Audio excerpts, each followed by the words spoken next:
రాజులైన యాజక సమూహం. మన పిలిచిన పిలుపుని చూడమంటున్నాడు. చూడండి, మనల్ని ఎలా పిలిచాడట?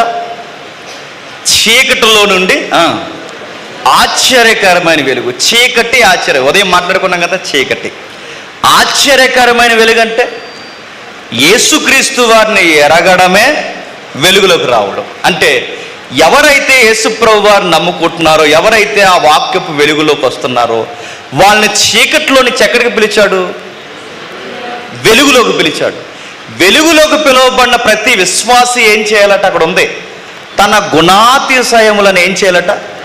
ప్రచురం. అంటే ఈ సార్వత్రిక పిలుపు అనేది నీకు నీకు నీకు నాకు ఆయనను నమ్మిన ప్రతి ఒక్కరికి పిలుపు ఉంది. పిలుపు అనగానే పులిపేట ఒకటే అనుకోకండి.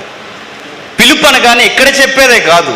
పిలుపు అనగానే మీ అరుగుల మీద చెప్పొచ్చు, మీ ఎదిరింటోళ్ళకి చెప్పొచ్చు, నీ కాలేజీలో చెప్పొచ్చు,